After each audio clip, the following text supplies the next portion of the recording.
গেল ২০ বছর ধরে নানা সমস্যায় জর্জরিত প্রাচ্যের ড্যান্ডি নারায়ণগঞ্জ। প্রাচীনতম শহর নারায়ণগঞ্জের যানজট আর ফুটপাত সমস্যা সমাধান করতে পারবে কি নতুন প্রশাসক? কি বলছেন সাধারণ মানুষ? এই বিষয়ে বিস্তারিত জানাতে নারায়ণগঞ্জ সিটি কর্পোরেশন থেকে সরাসরি যুক্ত হচ্ছেন আমাদের নারায়ণগঞ্জ প্রতিনিধি হাসান মজুমদার বাবলু। বাবলু, যেমনটি বলছিলাম, সাধারণ মানুষের প্রত্যাশা, সেই প্রত্যাশা আসলে পূরণ করতে পারবে কিনা নতুন প্রশাসক? আপনি তো নিশ্চয়ই সাধারণ মানুষের সাথে কথা বলেছেন, কি বলেছেন তারা একটু জানাবেন।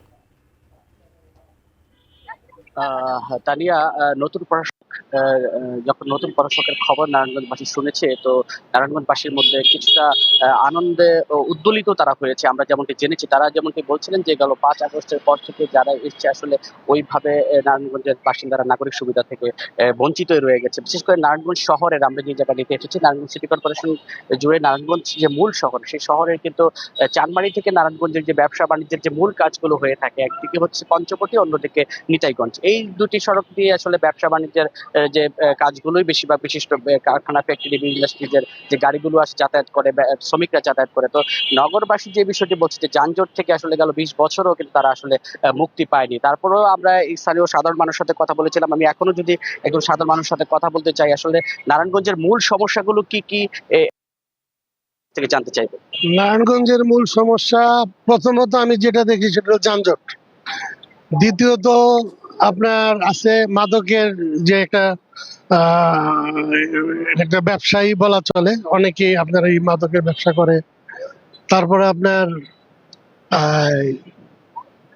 ছিনতাই, যে বিভিন্ন সময় এখন যারা আপনার এই যে মিশুক বা অটোতে যারা চলাফেরা করে, মোবাইলে কথা বলতেছে, টান দিয়ে নিয়ে যায়। নারায়ণগঞ্জে উনি যে সমস্যার কথা বললো সেগুলো তো আছেই।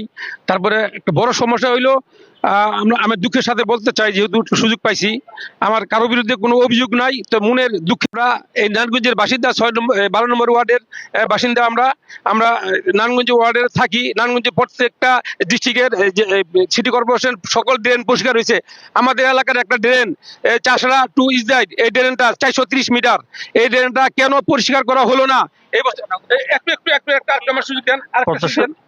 প্রত্যাশা হলো সরকার যেন আমাদেরকে এই সুবিধা দেয়, নারায়ণগঞ্জ সিটি কর্পোরেশন সাথে যেন সরকারও থাকে, চাঁদাবাজি, সন্ত্রাসী, মাদক এগুলো যেন বন্ধ হয়।